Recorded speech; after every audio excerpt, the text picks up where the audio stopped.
So, hello friends, welcome back to UPSC underscore ethics and integrity online. Be your dream. In the lecture 25, हम आज एक नए moral thinker के बारे में जानेंगे. Aristotle, one of the most famous Greek philosopher and student of Plato, and also the prime minister for the great Alexander. We will see कि इन्होंने क्या बेसिस रखा है ethical conduct के लिए, and also will come to know about his golden mean.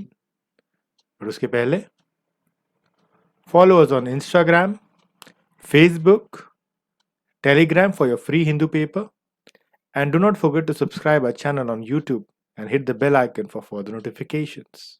So, let's start. Aristotle. As I said before, Aristotle is the student of Plato and the minister of great Alexander. And ये भी यही बोलते थे कि ethical life is happy life. जैसे कि मैंने previous lecture में आपको बोला था, प्लेटो के लेक्चर में, कि he also considered that ethical life is happy life, as same as his teacher, which is Socrates. उन्होंने भी यही बोला था कि ethical life is happy life. अगर आपने वो लेक्चर नहीं देखा है तो मैं लिंक आपको दे दूंगा. His theory has been influenced by natural law and virtue ethics. You will see. In his theory, he explained that to know what action is good action or what is not a good action is ethics. जैसे मैंने पहले भी आपको बताया था starting के lecture में कि एथिक्स का मतलब ही यही होता है कि हमें कुछ मापदंड बनाने पड़ेंगे और उस पे वो मापदंड को यूज करके, वो प्रिंसिपल्स को यूज करके देखेंगे कि what is good action and what is not a good action, and accordingly decide to take that action और नॉट. ओके, बट उन्होंने ये बोला फर्दर कि सब अच्छी चीज सेम वे में अच्छी नहीं होती है. देखते हैं क्या बोलते हैं वो. For example, good friend, good lawyer, ये तो सही है. गुड टीचर, ये भी सही है. बट गुड थिप, क्या सही है ये? गुड लायर, क्या सही है? नहीं. सो उन्होंने ये बोला कि not all good things are good in the same way. तो व्हाट इज गुड थिंग? इन्होंने कुछ मापदंड दिए हैं, देखते हैं. ही एक्सप्लेन्स गुड इनहेरेंटली कुछ कैरेक्टरिस्टिक लेके बैठा हुआ है अपने पास, मतलब कुछ कैरेक्टर्स है गुड्स के, या गुड एक्टिविटी के, गुड एक्शन के, that is a character. And उन्होंने फर्दर बोला है कि वो कैसे पता चलेगा? टू कंपोनेंट्स है. पहला है good capture something that it aims at. Good capture something that it aims at. We will see this further explanation, but just remember, good capture something it's aimed at. जो भी aim करता है उसको capture करता है. And good capture the proper functioning at that something. Good capture the proper functioning at that something.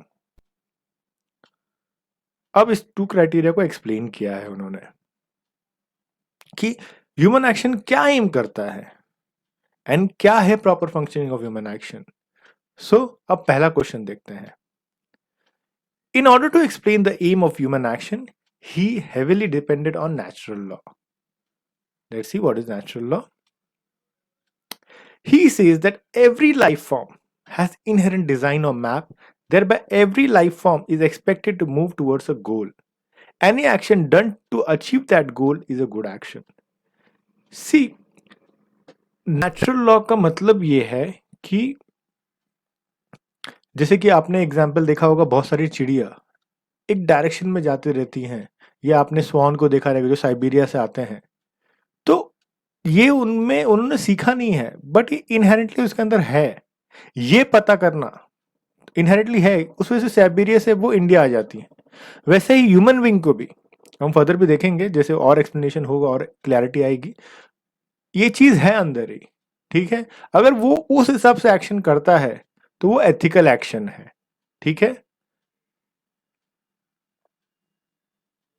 Further, Aristotle says that when we talk of goal, the goal is the ultimate of final goal, और your goal has to satisfy three condition. 3 condition है गोल को ये करने के लिए कि वो गोल है हमारा. फर्स्ट है, वो सेल्फ सफिशिएंट होना चाहिए, ठीक है. अपने में सेल्फ सफिशिएंट होना चाहिए, किसी पे डिपेंडेंट नहीं होना चाहिए. It is final. उसके आगे कुछ नहीं होता है। And it is attainable, it is under our what we call that, हम अटेन कर सकते हैं, या बोला जाए कि हमारे हाथ में है, या ह्यूमनली पॉसिबल है। ह्यूमनली हमारा पॉसिबल नहीं है कि हम यहाँ से कूद जाएं चांद पे। हाँ, हम कुछ चीज लेके जैसे रॉकेट में बैठ के हम चांद पे जा सकते हैं, बट डायरेक्ट हम अर्थ को छोड़ के मून पे जा सकते हैं, ह्यूमनली इम्पॉसिबल है, तो ऑब्वियसली वो गोल नहीं हो सकता। Having said so, he said that having achieved the goal is nothing but happiness, and good human action always aimed at happy life. तो वही बोल रहे हैं कि अगर आपने एक गोल अचीव कर लिया जो सेल्फ सफिशिएंट है, फाइनल है एंड अटेनेबल है, तो या आपको पता है कि ये गोल है और उसको अचीव किया तो हैप्पीनेस होगा, और obviously ethical life is happy life. अब वो बोलते हैं कि आपको कैसे पता चलेगा कि बोला जाए कि आपका एम जो है आप कैसे पता करेंगे, तो ऑब्वियसली उन्होंने बोला है ह्यूमन बीइंग रैशनल होते हैं, ठीक है, एंड ये यूनिक ट्राइट है ह्यूमन बीइंग का, ठीक है। अब while discussing the idea he introduce एक और उसमें ही कॉन्सेप्ट उन्होंने ऐड किया, वर्च्यू। एंड इधर उन्होंने बोला दो टाइप ऑफ वर्च्यू होता है, एक होता है इंटेलेक्चुअल वर्च्यू और एक होता है मॉरल वर्च्यू, ठीक है। अब देखते हैं कैसे क्या बोल रहे हैं। Intellectual virtue refers to one knows reason and wisdom, मतलब हमारा रीजन और विजडम, मतलब क्या सही है क्या गलत, हम उसको सोच समझ करके करना, बोला जाए तो उसको बोलते हैं इंटेलेक्चुअल वर्च्यू, ठीक है। एंड मॉरल वर्च्यू ऐसी चीज होती है जिसमें हम एक्शन जो करते हैं वो हैबिट्स और प्रैक्टिस से आता है। जैसे कि while referring to moral virtue, he says that this can be achieved through practice and habits, and human being can be virtuous or vicious by habits or practice. This can be done at any age. In the sense, intellectual is reasoning, and according to him, moral virtue is something which reasons कि हाँ भाई ये सही है, उसको आप action कर करके उसको आदत में डाल देते हो। तो ये दो चीज उन्होंने होलिस्टिकली, पूरा होलिस्टिकली देखा जाए तो होलिस्टिकली पूरा डाला हुआ है, ठीक है। सो ये जो चीज उन्होंने बोला है, आप देखेंगे कि इसमें प्रीवियस स्लाइड्स में जाता हूं कि एक मिनट, हाँ। So what is the human action aims at, it's aim at it goal, ठीक है। एंड कैसे प्रॉपर फंक्शनिंग करेगा वो उस गोल को पाने के लिए, या what is the proper functioning of human action, it is using the intellectual virtue and moral virtue in sync. Realizing this is a good action by intellectual virtue and doing it action is known as moral virtue, according to him. And what is the aim? Aim is a goal. What is the goal? Goal is with respect to natural law. जो हमारे अंदर हमको उधर पहुंचना ही है, या हमको वो पता करना है। वो कैसे पता करेंगे? हम रैशनैलिटी से करेंगे, सोच समझ करेंगे। What is the aim in our life? या what is good for everyone? आप समझ रहे हैं? तो it is just a level above plateau. And when you know what is the goal in your life by reasoning, yeah, if you know that what is right and wrong, what is good action, what is not a good action, what goodness has, in the sense अगर वो good है तो क्या good वो सही में good है या नहीं है। जैसे good liar is not good, it's bad, तो आपको रीजन इट आउट करना पड़ेगा। तो ये क्या बोलना चाह रहे हैं कि human action should be aimed at goal, and that goal should be purely, बोला जाए कि सेल्फ सफिशिएंट, ठीक है, अटेनेबल होना चाहिए एंड फाइनल होना चाहिए। एंड जब हम रीजन आउट करते हैं कि हमारा एम हमको पता चल गया, तो हम उस पर फंक्शनिंग जो इंटेलेक्चुअल वर्च्यू मॉरल वर्च्यू उस पर अप्लाई कर सकते हैं, ठीक है।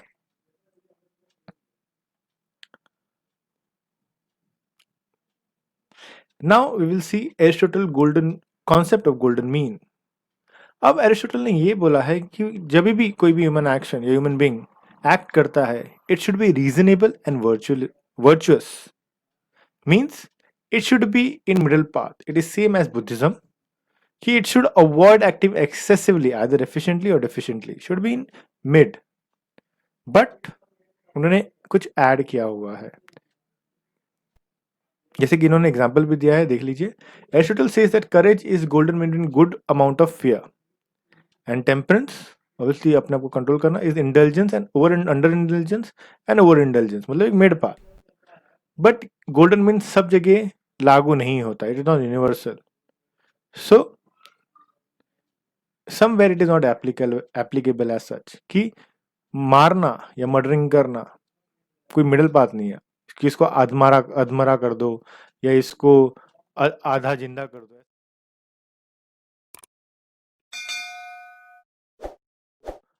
आधा जिंदा कर दो, ऐसा कुछ नहीं होता है, इट इज एक्सट्रीम। तो सब जगह यूज नहीं होता है, but yes, when ever you do something be in the middle path.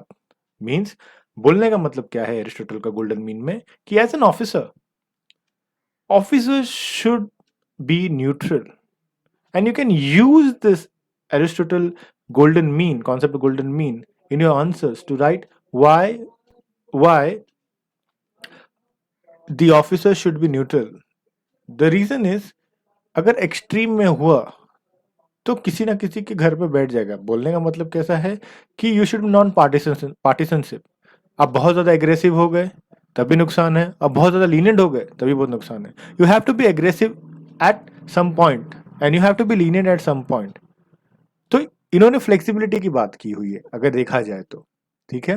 तो एरिस्टोटल का मेन एम क्या है, अगर हम पूरा संक्षेप में समराइज किया जाए तो एरिस्टोटल बोलते हैं कि हमारा कुछ लाइफ में पर्पस होना चाहिए, एंड वो पर्पस हमको रीजन से मिलता है, और जब हमको पर्पस मिल जाता है तो हमें वो आदत में डालना पड़ता है सही चीज, ठीक है। तो हम ये आइडिया जो है हम अपने आंसर्स में यूज कर सकते हैं, जैसे कि करप्शन है।